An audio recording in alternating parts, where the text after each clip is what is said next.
Hello everyone, welcome back to GK today. This is नुज़रत सना और आज के सेशन में हम डिस्कस करेंगे 29th और 30th ऑफ सितंबर के सबसे मोस्ट इम्पॉर्टेंट करंट अफेयर्स. ठीक है, स्क्रीन पे आप कुछ कीवर्ड्स देख रहे होंगे जो कि लिखे हुए हैं और इन्हीं के बारे में आज के सेशन में हम चर्चा करेंगे. जैसे कि हम बात करेंगे कि एशिया पावर इंडेक्स में इंडिया की रैंक क्या थी और लोई इंस्टीट्यूट ने किस तरह से एशिया पावर इंडेक्स को रिलीज़ किया, और फिर हम बात करेंगे यूपी इंटरनेशनल ट्रेड शो की. इसके अलावा डिफरेंट कंट्रीज़ रशिया, चाइना वगैरह को देखेंगे और देखेंगे किस कंट्री ने हाल ही में एक बैलिस्टिक मिसाइल जिहाद नाम की लॉन्च कर दी है. हैंगझो ओपन के बारे में कुछ इंपॉर्टेंट पॉइंट डिस्कस करेंगे. ठीक है, अच्छा एक चीज़ और, क्योंकि आज मंडे है और संडे को भी कुछ क्वेश्चंस रह गए हैं और पिछले कई वीक से हम लोग संडे के क्वेश्चंस नहीं कर पा रहे थे, तो आज मैंने क्या काम किया, रिवीजन को स्किप करते हुए आज नंबर ऑफ क्वेश्चन ज़्यादा रख दिए हैं. ठीक है, तो आज हम 20 क्वेश्चंस लगभग प्रैक्टिस करेंगे और डेली हम 10 करते हैं, लेकिन आज 20 रहने वाले हैं ताकि जो भी हमारी इंपॉर्टेंट न्यूज़ छूट गई हैं वो आज के सेशन में कवर करी जाएँ. ओके, चलिए फिर स्टार्ट करते हैं अपना session. The first question is, what is the rank of India in the Asia Power Index report 2024 recently published by the Lowy Institute? हाल ही में लोवी इंस्टीट्यूट द्वारा प्रकाशित एशिया पावर इंडेक्स रिपोर्ट 2024 में भारत की रैंक क्या रही? The correct answer here is B option third. Asia power index report 2024 को publish किया है लोवी इंस्टीट्यूट ने. इसमें ये बात दर्शाता है ये इंडेक्स कि किस तरह से इंडिया ने जापान कंट्री को ओवरपास या ओवरटेक कर लिया है to become the third ranked power in Asia. ठीक है, इस इंडेक्स में टोटल 27 कंट्रीज को इवेलुएट किया गया और डिफरेंट फैक्टर्स के ऊपर, जैसे कि क्या उनकी मिलिट्री कैपेबिलिटीज रही, इकोनॉमिक रिलेशनशिप्स और कल्चरल इन्फ्लुएंस वगैरह उनका कैसा रहा, कुछ और भी फैक्टर्स इसमें इंक्लूडेड थे. फर्स्ट 2 पोजीशंस पे कौन सी कंट्रीज थी, तो फर्स्ट पे यूएस और सेकंड पे चाइना. ठीक है, तो इस रिपोर्ट में फर्दर हाईलाइट किया गया कि क्या पोटेंशियल है इंडिया के पास फिलहाल ग्रोथ के लिए और किस तरह से ये ड्राइव होता है हमारी वास्ट पॉपुलेशन और रिसोर्सेज के साथ, डिस्पाइट कि हम फुल पोटेंशियल पे अभी भी नहीं पहुंच पाए हैं इन रीजनल इन्फ्लुएंस. ठीक है, तो इस इंडेक्स से आपसे बहुत सारी चीज़ें पूछी जा सकती हैं, जैसे कि एशिया पावर इंडेक्स रिपोर्ट को किसने रिलीज किया, तो लोवी इंस्टीट्यूट ने. सेकेंड क्वेश्चन ये बनता है कि इंडिया की रैंक क्या थी, तो हमारी रैंक थर्ड है. किस कंट्री को हमने सरपास किया है, तो जापान कंट्री को सरपास करके हम थर्ड पोजीशन पे आए हैं. और फर्स्ट 2 पोजीशंस पे कौन सी कंट्रीज रही, so these countries are US and China. ठीक है, आइए नेक्स्ट क्वेश्चन पे चलते हैं. Recently Russia and China launch the ocean 24 naval exercise in which water body? हाल ही में रूस और चीन ने किस जल निकाय में ओशन 24 नौसैनिक अभ्यास को शुरू किया? तो रशिया और चाइना ने हाल ही में ये जॉइंट नेवल एक्सरसाइज जिसका नाम है ओशन 24, इसको स्टार्ट किया सी ऑफ जापान में, और इससे इनकी जो ग्रोइंग मिलिट्री कॉपरेशन है वो कहीं ना कहीं ये प्रदर्शित करता है. और सी ऑफ जापान की बात करें तो ये एक मार्जिनल सी है वेस्टर्न पैसिफिक में. इसके बॉर्डर्स में है Russia, north Korea, south Korea और जापान. ठीक है, और ये कनेक्ट करता है ईस्ट चाइना सी को Okhotsk sea, inland sea of Japan और पैसिफिक ओशन के साथ थ्रू डिफरेंट स्ट्रेट्स. तो deepest point sea of Japan का कौन सा है, इसके बारे में याद रखिएगा, इट इज द धोको सी माउंट. ये एक अंडर वाटर वोल्केनो है बेसिकली. ठीक है, तो ये जो एक्सरसाइजेस होती रहती हैं ये एक सिग्निफिकेंट जियोपॉलिटिकल मूवमेंट बेसिकली दिखाती हैं इन दिस रीजन. ओके, तो आपसे पूछा जा सकता है कि ओशन 24 नेवल एक्सरसाइज कौन सी 2 कंट्रीज के बीच में होती है, so these countries are Russia and China. और हाल ही में कहाँ पे ये कंडक्ट की गई, किस वाटर बॉडी में, so this is sea of Japan. Okay, question number 3 देखते हैं. Recently which community became the 6th particularly vulnerable tribal group to get the habitat rights over the forest in Odisha? हाल ही में कौन सा समुदाय ओडिशा में वनों पर आवास अधिकार पाने वाला छठा पीवीटीजी बन गया?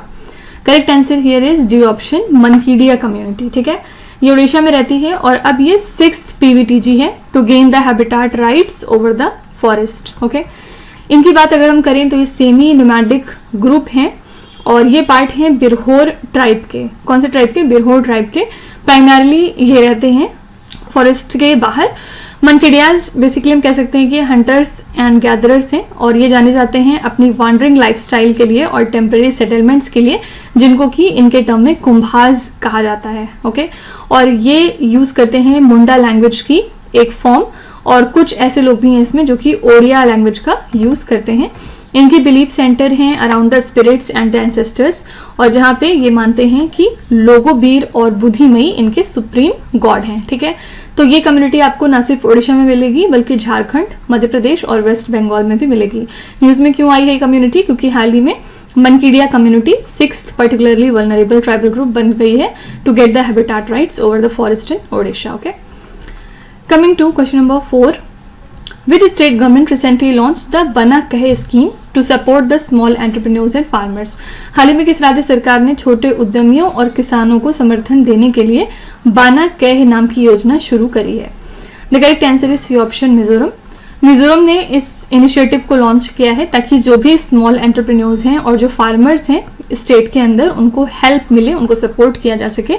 इस स्कीम के थ्रू ये बेसिकली ऑफर करेंगे कुछ financial help to the farmers जो कि ग्रो कर रहे हैं अपनी क्रॉप्स को, like ginger, turmeric, Mizo chilli and broomstick. ठीक है, तो जो भी फार्मर सोसाइटीज होंगी इन विलेजेस के अंदर वो परचेज करेंगे क्रॉप्स को विद मिनिमम प्राइसेस जो कि गवर्नमेंट द्वारा सेट होगी, और फार्मर्स फिर रिसीव करेंगे सपोर्ट प्राइसेस को अगर उन्होंने इसको सेल किया बिलो दीज रेट्स। ठीक है, तो कोई भी यहाँ पे गवर्नमेंट इंटरवेंशन नहीं होगा अगर प्राइसेस यहाँ पे हायर रही तो। ठीक है, तो आपको सिंपली याद रखना है कि बना कहे स्कीम को लॉन्च किया है मिजोरम की सरकार ने, किस लिए? To support the small entrepreneurs and the farmers. Okay, moving to question number 5, which country recently launched its ballistic missile system named as Jihad? हाल ही में किस देश ने जिहाद नामक अपनी एक बैलिस्टिक मिसाइल प्रणाली को लॉन्च किया है? The correct answer is D option, Iran. Iran ने अनवील कर दी है अपनी एक बैलिस्टिक मिसाइल जिसका नाम है जिहाद, और कहाँ पे लॉन्च करी?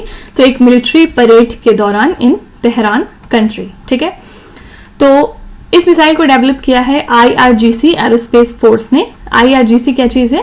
इसका फुल फॉर्म है Islamic revolutionary guard corps aerospace force. इसी के साथ इंट्रोडक्शन हो चुका है एक नए लिक्विड फ्यूल मिसाइल प्लेटफॉर्म का ईरान के डिफेंस टेक्नोलॉजी में। ये जो जिहाद मिसाइल है ये हाईलाइट करता है ईरान के ऑनगोइंग मिलिट्री एडवांसमेंट का डिस्पाइट इंटरनेशनल सैंक्शंस। तो ईरान की जो मिसाइल डेवलपमेंट है उसकी वजह से बहुत सारे कंसर्न्स अब रेज हो चुके हैं among the western nations about its potential destabilising effects in the region. ठीक है, तो जो जिहाद नाम का मिसाइल सिस्टम है, सबसे पहले तो ये एक बैलिस्टिक मिसाइल है और किस कंट्री की है? तो आंसर है Iran country. Okay, question number 6 है, Which Indian players clinched the Hangzhou Open 2024 ATP 250 men's doubles title by defeating the country Germany? किस भारतीय खिलाड़ी ने जर्मनी को हराकर हैंगजो ओपन 2024 ATP 250 पुरुष युगल खिताब जीता है? The correct answer is B option, Jeevan Nedunchezhiyan and विजय सुंदर प्रशांत। ठीक है, तो ये इंडिया के हैं और इन्होंने जीत लिया है हैंगजो ओपन 2024 का डबल्स टाइटल, और इस दौरान इन्होंने हराया है जर्मनी के प्लेयर्स कॉन्स्टेंटिन फ्रेंडजन और हेनरिक जेबेंस को इन द फाइनल्स। ठीक है, तो ये पहला ATP टूर टाइटल था इनका एक साथ, और जीवन का ये सेकंड कैरियर ATP टाइटल था। ठीक है, तो याद रखिएगा ये दोनों प्लेयर्स हैं जिन्होंने क्लिंच किया है हैंगजो ओपन 2024 के ATP 250 मेंस डबल्स टाइटल को। किस कंट्री के प्लेयर्स को हरा के? तो जर्मनी को हरा के। ठीक है, question number 7 is what is the name of Karnataka's first gas-based power plant recently inaugurated by state's chief minister? Karnataka के पहले गैस आधारित बिजली संयंत्र का नाम क्या है जिसका हाल ही में राज्य के मुख्यमंत्री द्वारा उद्घाटन किया गया? इसका नाम है A option, Yelahanka combined cycle power plant. ठीक है, तो कर्नाटका ने इनॉग्रेट कर दिया अपना पहला गैस बेस्ड पावर प्लांट जिसका नाम है Yelahanka combined cycle power plant, और इसको बनवाया गया है 2500 करोड़ रुपीस की लागत के साथ। इसके थ्रू जनरेट होगा 370.05 मेगावाट ऑफ पावर, जिसमें कि यूज किया जाएगा गैस और स्टीम टरबाइन जनरेटर्स को। ठीक है, तो इसको डेवलप किया गया है इन पार्टनरशिप विथ गेल, और इस प्लांट का पर्पस क्या है? स्टेट की एनर्जी रिलायबिलिटी और सस्टेनेबिलिटी को इनहैंस करना। इस प्लांट के तहत कर्नाटका की एनर्जी प्रोडक्शन ऑब्वियसली बूस्ट हो जाएगी, जहां पे टारगेट रखा गया है कि 10,000 मेगावाट की कैपेसिटी डेवलप करना अलोंगसाइड अदर प्लांट्स। ओके, तो कर्नाटका का पहला गैस बेस्ड पावर प्लांट हाल ही में इनॉग्रेट हो चुका है और इसका नाम क्या रखा गया है? Yelahanka combined cycle power plant. Okay, question number 8 है, recently the Bihar government has decided to cull which animals to protect farmers from crop damage? हाल ही में बिहार सरकार ने किसानों को फसल नुकसान से बचाने के लिए किन जानवरों को मारने का फैसला किया है? The correct answer is A option, nilgai and wild boards. ठीक है, बिहार गवर्नमेंट ने डिसाइड किया है कि वो कल करेंगे नीलगाय यानी कि ब्लू बुल्स को और वाइल्ड बोर्ड्स को अपने टोटल 5 डिस्ट्रिक्ट में, जिससे कि फार्मर्स को सेव किया जाए फ्रॉम द क्रॉप डैमेज, ठीक है, क्योंकि ये जो एनिमल्स हैं बहुत ज़्यादा क्रॉप को डैमेज करते हैं इस स्टेट में। ये इनिशिएटिव स्टार्ट हुआ है टोटल 5 डिस्ट्रिक्ट में फिलहाल, ईस्ट चंपारण, वैशाली, बक्सर, सिवान एंड समस्तीपुर में, ठीक है। और ये डिसीजन फॉलो करता है इनके एक्सटेंसिव डिस्कशंस को जो कि ऑफिशियल के साथ कंडक्ट हुए। पर्पस यहाँ पे क्या है, जो फार्मर्स के ऊपर बर्डन है उसको कम किया जाए, और क्योंकि फार्मर जो हैं यहाँ पे वो बहुत ज़्यादा लॉस फेस करते हैं ड्यू टू दीज एनिमल्स। तो ये जो कलिंग हो रही है ये ऑब्वियसली स्टैब्लिश्ड रेगुलेशंस के तहत होगी with the agriculture department covering the associated cost, okay. तो बिहार गवर्नमेंट ने डिसाइड किया है कि वो नील गाय एंड वाइल्ड बोर्स को कल करेंगे जिससे कि फार्मर्स को हम सेव कर सकें फ्रॉम क्रॉप डैमेज। आपको बताना है कुछ दिनों पहले ऐसा एक सेम डिसीजन किस कंट्री ने लिया था रिगार्डिंग एलिफेंट, जहां पे उस कंट्री ने डिसाइड किया था कि वो अपने कंट्री के 200 एलिफेंट्स को मारेंगे। और रीजन क्या था, क्योंकि वहां पे बहुत ज्यादा ड्रॉट है और लोगों के लिए खाने पीने को कुछ नहीं है, तो यही रीजन है कि एलिफेंट्स को मारा जा रहा है ताकि जो खाना हम एलिफेंट्स को देते हैं वो ह्यूमंस तक पहुंचाया जाए। और ऐसा ही सेम डिसीजन उसके भी पहले नामीबिया कंट्री ने लिया था, क्योंकि नामीबिया ने अपने कंट्री के 83 एलिफेंट्स को कल करवाया था, ठीक है। आपको बताना है कि 200 एलिफेंट को कल करने की बात किस कंट्री ने की थी, हमने कुछ दिनों पहले ही इस क्वेश्चन को डिस्कस किया था। What is the name of the Indian naval sailing vessel embarking on the Navika Sagar Parikrama 2 expedition? Navika Sagar परिक्रमा 2 अभियान पर जाने वाले भारतीय नौसेना के नौकायन पोत का नाम क्या है? It is INS Tarini. Navika Sagar परिक्रमा 2 एक्सपेडिशन में Indian naval selling vessel Tarini गई थी पार्टिसिपेट करने, और ये नेविगेट करेगी 21,600 नॉटिकल माइल्स तक अराउंड द ग्लोब, ठीक है। तो इस मिशन को लीड कर रहे हैं लेफ्टिनेंट कमांडर रूपा ए और लेफ्टिनेंट कमांडर दिलना के। ये एम्फेसाइज किया जा रहा है इसके थ्रू इंडिया के मैरीटाइम हेरिटेज और कमिटमेंट को to the empowerment and innovation. तो ये जो एक्सपेडिशन है ये चैलेंज करेगा क्रू को with treacherous waters including the passages around the Cape Leeuwin, Cape Horn and Cape of Good Hope, ठीक है। इससे इनके रेजिलियंस और स्पिरिट को ये चीज दर्शाएगी, ठीक है। तो याद रखिएगा नाविका सागर परिक्रमा 2 एक्सपेडिशन के लिए कौन सी इंडियन नेवल सेलिंग वेसल को चूज किया गया है, this is INS Tarini, okay. और नाविका सागर परिक्रमा 2 की बात करें तो ये second all women circum navigation expedition है बाय द इंडियन नेवी। इस मिशन में फीचर की जा रही है हमारी INSV तारिणी, और पर्पस यहाँ पे क्या है, वुमेन एम्पावरमेंट को दर्शाना, ठीक है। तो ये शोकेस करता है इंडिया के मैरीटाइम हेरिटेज को, और इस क्रू में सारे के सारे एक्सपीरियंस्ड फीमेल नेवल ऑफिसर्स मौजूद हैं, ठीक है। The next question is what is the theme for world reverse day 2024? विश्व नदी दिवस 2024 के लिए विषय क्या रखा गया? तो सबसे पहले वर्ल्ड रिवर्स डे हम ऑब्जर्व करते हैं हर साल सितंबर मंथ में, जब सितंबर का 4th संडे आता है। किस लिए? To promote river conservation. और इस साल ये कब हुआ था? 22 ऑफ सितंबर को, ठीक है। तो आपसे ये भी पूछा जा सकता है कि वर्ल्ड रिवर्स डे कब होता है, तो आपको अलग अलग ऑप्शंस दिए जाएंगे, लेकिन आपको ऑप्शन कौन सा चूज करना है? On the 4th Sunday off September month, ठीक है। तो इस दिन हम हाईलाइट करते हैं कि क्या इंपॉर्टेंस है रिवर की किसी भी इकोसिस्टम या कम्युनिटीज में, और किस तरह से इसके प्रोटेक्शन एफर्ट्स को इनकरेज किया जा सकता है। तो इस दिन के लिए हमने थीम रखी वाटर वेज ऑफ लाइफ, ठीक है। ये थीम फोकस करती है कि किस तरह से हम रिवर्स को सेफगार्ड करेंगे for wild life, agriculture and communities. तो हमने स्टार्ट किया था 2005 में इसको सेलिब्रेट करना, और रिवर्स ऑब्वियसली काफ़ी तरह के थ्रेट्स फेस करते हैं like pollution, deforestation and over use, making the event crucial for raising awareness and sustainable practices को प्रमोट करने के लिए, ठीक है। तो आपको 2 चीज़ें याद रखनी है। वर्ल्ड रिवर्स डे हम ऑब्जर्व करते हैं 4th संडे ऑफ सितंबर को, और थीम इस साल के लिए है water ways of life, okay. Next question पे चलेंगे। Recently where was the global aerospace summit 2024 held? हाल ही में ग्लोबल एरोस्पेस समिट 2024 कहाँ पर आयोजित किया गया? The correct answer is B option, Abu Dhabi. ये समिट हाल ही में अबू धाबी में हुई है। यहाँ पे फोकस था sustainability, youth engagement and innovation in the aerospace, space and the defence sectors, ठीक है। तो की थीम्स क्या क्या थे इसमें, जैसे कि एरोस्पेस टेक्नोलॉजी हो गई, इन्वेस्टमेंट स्ट्रेटजीज हो गई, और किस तरह से इमर्जिंग टेक्नोलॉजीज को हम इंटीग्रेट करवा सकते हैं, और हाइड्रोजन पावर्ड एयरक्राफ्ट के बारे में बात की गई, ठीक है। तो इंडस्ट्री लीडर्स और गवर्नमेंट ऑफिशियल्स ने यहाँ पे डिस्कस किया कि क्या फ्यूचर है एयर ट्रेवल का और स्पेस इकोनॉमी का, क्योंकि हम प्रोजेक्ट कर रहे हैं कि $1.8 ट्रिलियन तक हम पहुंच जाएंगे बाय द एंड ऑफ 2035, ठीक है। तो इस इवेंट में एम्फेसाइज किया गया अबू धाबी के रोल को as a leading aerospace hub और क्या इसका कंट्रीब्यूशन है to the economic growth throughout the aviation industry. Fine, तो ग्लोबल एरोस्पेस समिट 2024 कहाँ पे हुई है? आंसर है B option, Abu Dhabi. Next one is Eturnagaram wildlife sanctuary recently seen in the news is located in which Indian state? हाल ही में खबरों में रहा अतुरनागरम वन्यजीव अभ्यारण्य किस राज्य में स्थित है? इसकी लोकेशन हमने बहुत बार डिस्कस की है। आंसर है यहाँ पे सी ऑप्शन, तेलंगाना, ठीक है।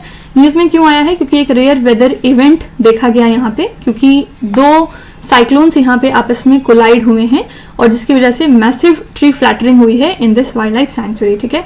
ये सैंक्चुरी लोकेटेड है near Maharashtra, Chhattisgarh and Telangana borders in the Mulugu district of Telangana, ठीक है। इसको वाइल्ड लाइफ सैंक्चुरी डिक्लेयर किया गया था 1952 में by the Hyderabad Nizam government और ये 806 स्क्वायर किलोमीटर्स में फैला हुआ है। ये सैंक्चुरी डिवाइडेड है दयाम वागू वाटर सोर्स से और याद रखिएगा इस सैंक्चुरी से एक कौन सी रिवर है जो फ्लो होती है? It is the river Godavari, ठीक है। तो अतुरनागरम वाइल्ड लाइफ सैंक्चुरी कहाँ पे है? आंसर है C option, Telangana. What is the theme of World Maritime Day 2024 observed on 26th of September? यहाँ पे बता दिया गया कि वर्ल्ड मैरिटाइम डे कब हम ऑब्जर्व करते हैं, आपको बस थीम बतानी है। 26 सितंबर को मनाए जाने वाले विश्व समुद्री दिवस 2024 का विषय क्या रखा गया? सबसे पहले कौन सी ऑर्गेनाइजेशन इसको ऑर्गेनाइज करती है? तो वर्ल्ड मैरिटाइम ऑर्गेनाइज करती है, इंटरनेशनल मैरिटाइम ऑर्गेनाइजेशन, ठीक है। और इसको सेलिब्रेट किया जाता है on the last Thursday of September month, okay. तो इस साल ऑल द वे 26 ऑफ सितंबर को ऑब्जर्व की गई, लेकिन हर साल इसके लिए एक पर्टिकुलर डे कौन सा डिसाइड हुआ है? जब भी सितंबर मंथ में लास्ट थर्सडे आएगा उस दिन हम वर्ल्ड मैरिटाइम डे को सेलिब्रेट करते हैं और इस साल ये 26 सितंबर को फॉलो हुआ, ठीक है। थीम क्या थी? Navigating the future, safety first, ठीक है। तो ये दिन एम्फेसाइज करने के लिए होता है कि क्या सिग्निफिकेंस है मैरिटाइम एक्टिविटीज का और साथ ही इस इंडस्ट्री का क्या कंट्रीब्यूशन है टू द ग्लोबल डेवलपमेंट। साथ ही हम अवेयरनेस क्रिएट करते हैं about safety measures and innovations in the maritime sector, okay. So world maritime day हम सेलिब्रेट करते हैं last Thursday of September month को और इस साल के लिए हमने थीम रखी navigating the future, safety first. Question number 14 is Which state government recently launched CM साथ scheme to provide financial support to the deserving students? हाल ही में किस राज्य सरकार ने योग्य छात्रों को वित्तीय सहायता प्रदान करने के लिए CM साथ योजना शुरू करी है? ये है स्टेट त्रिपुरा। यहाँ के चीफ मिनिस्टर कौन है? डॉक्टर मानिक साहा, और इन्होंने लॉन्च कर दी है chief ministers scholarship for achievers towards higher learning scheme को, ठीक है। CM साथ का फुल फॉर्म अगर आपसे पूछा जाए तो क्या है? Chief ministers scholarship for achievers towards higher learning scheme. किस लिए? स्टूडेंट्स के लिए जो कि बिलोंग करते हैं लो इनकम फैमिलीज से, ठीक है। पर्पज यहाँ पे क्या है? फाइनेंशियल सपोर्ट देना सभी डिजर्विंग स्टूडेंट्स को इन त्रिपुरा। ये इनिशिएटिव उन स्टूडेंट्स को टारगेट करेगा जिनकी फैमिली इनकम लगभग 2,50,000 रुपीज है और उन्हें कोई और गवर्नमेंट स्कॉलरशिप नहीं रिसीव होती, ठीक है। तो ये प्रोग्राम पार्ट है इनके ब्रॉडर एफर्ट का, जिसमें कोशिश कर रहे हैं एजुकेशनल अपॉर्चुनिटीज को इन्हांस करने का फॉर चिल्ड्रन जो कि लो इनकम फैमिलीज को बिलोंग करते हैं, similar to initiatives in other states, ठीक है। तो CM साथ स्कीम को लॉन्च किया है त्रिपुरा स्टेट ने। पर्पज क्या है? फाइनेंशियल सपोर्ट देना सभी डिजर्विंग स्टूडेंट्स को। CM साथ का फुल फॉर्म क्या है? Chief ministers scholarship for achievers towards higher learning scheme, okay. Question number 15 is What is the name of initiative recently launched by the government to support women's leadership in the space sciences? अंतरिक्ष विज्ञान में महिला नेतृत्व को समर्थन देने के लिए सरकार द्वारा हाल ही में शुरू की गई पहल का नाम क्या है? The correct answer is D option, Women in Space Leadership Program, ठीक है। इसको लॉन्च किसने किया है? Department of science and technology ने विद द ब्रिटिश काउंसिल। याद रखिएगा ये पार्ट है UK India education and research initiative का। इस प्रोग्राम का पर्पज है एक लीडरशिप फ्रेमवर्क क्रिएट करना जिससे कि जेंडर इंक्लूसिव प्रैक्टिसेस को हम प्रमोट कर सकें स्पेस साइंसेस के सेक्टर में, ठीक है। फोकस यहाँ पे किया जा रहा है कि वुमेन की लीडरशिप को बढ़ाया जाए स्पेस और उसके रिलेटेड सेक्टर्स के अंदर, ठीक है। तो इस इनिशिएटिव का नाम क्या है जिसको गवर्नमेंट ने लॉन्च किया to support women's leadership in space sciences? It is women in space leadership programme, okay. Question number 16 is Which day is observed as World Environmental Health Day every year? हर वर्ष किस दिन को विश्व पर्यावरण स्वास्थ्य दिवस के रूप में मनाया जाता है? This is 26th of September, ठीक है। हर साल इसको हम ऑब्जर्व करते हैं। पर्पस क्या है कि हम हाईलाइट कर सकें उस लिंक को कि क्या लिंक है between healthy environment and human wellbeing, ठीक है। इसको इनिशिएट किया था international federation of environmental health ने। कब किया था? 2011 में। और इस दिन हम एम्फेसाइज करते हैं कि क्या ज़रूरत है एनवायरमेंटल प्रोटेक्शन की।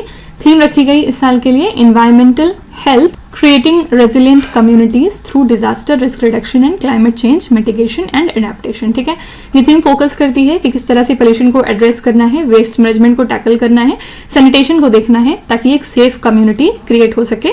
गोल यहाँ पे क्या है? रेजिलियंस को प्रमोट करना अगेंस्ट द क्लाइमेट इम्पैक्ट्स, जिससे कि पब्लिक हेल्थ को इन्हांस किया जा सके और एनवायरमेंटल सस्टेनेबिलिटी को बढ़ाया जा सके। ठीक है, तो वर्ल्ड एनवायरमेंट हेल्थ डे हम ऑब्जर्व करते हैं 26 सितंबर को हर साल। The next question is, recently where was the 10th edition of annual World Free Zones Organization Congress organized? हाल ही में 10वीं वार्षिक विश्व मुक्त क्षेत्र संगठन कांग्रेस का आयोजन कहां पर किया गया है? Correct answer is C option, Dubai. ये 10th एडिशन था world free zones organisation congress का, जिसको कि 23rd to 25th ऑफ सितंबर को कंडक्ट किया गया 2024 में। इस दौरान डिफरेंट एक्सपर्ट्स और स्टेक होल्डर्स को यहाँ पे इनवाइट किया गया था from the free zones, logistic and multilateral sectors. Theme रखी गई थी zones and the shifting global economic structures unlocking a new investment avenues. ठीक है, तो ये जो कांग्रेस है ये फोकस करती है on trends, technologies and innovation in the free zone sector. लगभग 35 स्पीकर्स ने यहाँ पे पार्टिसिपेट किया इन सेशंस और वर्कशॉप्स में। इंडियन कंपनीज और फ्री जोन्स भी यहाँ पे एक्टिवली इन्वॉल्व थी। यहाँ पे याद रखिएगा श्रीकांत बाडिगा ने इंडिया को रिप्रेजेंट किया था। ठीक है, तो ये platform basically Indian businesses opportunities को ऑफर करता है कि वो एक्सप्लोर कर सकें कुछ नए इन्वेस्टमेंट और ग्लोबल इकोनॉमिक इम्पैक्ट्स को on these free trade zones. Fine, तो वेन्यू क्या रहा? 10th annual world free zones organisation congress के लिए आंसर है C option, Dubai. Question number 18 is, recently which airport has been named as Jagat Guru Sant Tukaram Maharaj airport? हाल ही में किस हवाई अड्डे का नाम जगत गुरु संत तुकाराम महाराज हवाई अड्डा रख दिया गया है? The correct answer is C option, Pune airport. ठीक है, तो महाराष्ट्र गवर्नमेंट ने डिसाइड किया है कि पुणे एयरपोर्ट को रीनेम करके ये अब करेंगे जगत गुरु संत तुकाराम महाराज पुणे इंटरनेशनल एयरपोर्ट। संत तुकाराम महाराज की अगर हम यहाँ पे बात करें तो वो 17th सेंचुरी के एक मराठी पोएट थे, साथ ही एक हिंदू सेंट भी हैं और वाइडली ये जाने जाते हैं एज तुका और टुकोबा इन महाराष्ट्र। ठीक है, आपको सिंपली याद रखना है कि पुणे एयरपोर्ट का नाम पलट के जगत गुरु संत तुकाराम महाराज एयरपोर्ट रख दिया गया है। Question number 19 is, recently where was the 41st edition of Indian coast guard commanders conference और इनॉग्रेटेड? हाल ही में भारतीय तटरक्षक कमांडरों के 41वें सम्मेलन का उद्घाटन कहां पर किया गया? The correct answer is C option, New Delhi. ठीक है, रक्षा मंत्री राजनाथ सिंह ने यहाँ पे इनॉग्रेट किया है 41st Indian coast guard commanders conference को। कहाँ पे? नई दिल्ली में। इस कॉन्फ्रेंस का फोकस क्या है? स्ट्रैटेजिक, ऑपरेशनल और एडमिनिस्ट्रेटिव इश्यूज को टैकल करना amidst evolving geopolitical and maritime security challenges. यहाँ पे इन्होंने इंडियन कोस्ट गार्ड की काफी ज्यादा तारीफ की है, क्योंकि इंडियन कोस्ट गार्ड वो बॉडी है जो कि इंडिया की कोस्ट लाइन को सिक्योर करती है और साथ ही इलीगल एक्टिविटीज को प्रिवेंट करती है। ठीक है, यहाँ पे इन्होंने इनकी पर्सनल्स की ब्रेवरी को काफी ऑनर किया, specially those who lost their lives near the Porbandar. ठीक है, तो 41st एडिशन था ये Indian coast guard commanders conference का, जो हाल ही में इनॉग्रेट हुआ नई दिल्ली में। And the last question is, recently the second edition of UP international trade show was inaugurated in which region of Uttar Pradesh? हाल ही में उत्तर प्रदेश के किस राज्य में यूपी इंटरनेशनल ट्रेड शो के दूसरे संस्करण का उद्घाटन किया गया? The correct answer is A option, greater Noida. यहाँ पे वाइस प्रेसिडेंट जगदीप धनकर ने इनॉग्रेट किया second UP international trade show को ग्रेटर नोएडा में। इस इवेंट में फीचर किया गया पार्टिसिपेशन फ्रॉम अराउंड 350 एग्जिबिटर्स, जहां पे इन्होंने रिप्रेजेंट किया टोटल 70 कंट्रीज को। फोकस था इकोनॉमिक ग्रोथ को इस रीजन में बूस्ट करना। यूपी को डिस्क्राइब किया जाता है as the growth engine of India's development, जैसे कि हम जानते हैं, और इसका पहला एडिशन इनॉग्रेट किया था हमारी प्रेसिडेंट द्रौपदी मुर्मू ने लास्ट ईयर। ठीक है, तो सेकेंड एडिशन था ये यूपी इंटरनेशनल ट्रेड शो का, जो कि इनॉग्रेट किया गया ग्रेटर नोएडा रीजन में यूपी के। फाइन, तो इसी के साथ हमने आज का सेशन कंप्लीट कर लिया। टोटल हमने आज 20 क्वेश्चंस किए हैं और जो भी क्वेश्चंस हमारे रह गए थे आई थिंक वो कवर हो चुके हैं, लेकिन फिर भी अगर कुछ रह जाता है तो वो हम कल के सेशन में कवर अप कर लेंगे। ठीक है, आपको उसके लिए टेंशन लेने की जरूरत नहीं है। तो जब भी कभी ऐसा होगा, जब भी कभी मुझे लगेगा कि क्वेश्चन ज़्यादा हो रहे हैं और कुछ क्वेश्चंस इंपॉर्टेंट हैं लेकिन वो हम कवर नहीं कर पाए हैं अपने रेगुलर सेशन में, तो इस तरह से मैं रिवीजन को स्किप करके आपके क्वेश्चंस कवर करा दिया करूंगी। इसके लिए आपको परेशान नहीं होना है। ठीक है, तो आप देख रहे होंगे किस तरह से हमने आज धड़ाधड़ रैपिड फायर तरीके से क्वेश्चंस को कवर किए हैं। तो कल के सेशन में अब हम मिलते हैं। आज के लिए आपका कोई होमवर्क भी नहीं है, जितना आपने पढ़ा है इसको अच्छे तरीके से रिवाइज करिएगा, बस यही आपका होमवर्क है। कल के सेशन में वापस से मिलेंगे कल के करंट अफेयर्स के साथ। और कंक्लूड करने से पहले मैं आपको फिर से याद दिला दूं कि ये सारे क्वेश्चंस हमारी डेली 20 MCQ सीरीज का हिस्सा हैं in the GK today Android application. तो आप में से अगर कोई भी इनका PDF फॉर्मेट चाहता है तो वो उस कोर्स को जाके सब्सक्राइब कर सकते हैं bye paying a very nominal fees, ठीक है। तो आपको होगा क्या, ये सारे क्वेश्चंस PDF फॉर्मेट में मिल जाएंगे। तो चलिए फिर कल मिलते हैं। Till then stay tuned. Thank you so much for watching and please do not forget to subscribe to GK today. With this me Nuzhat Sana signing of.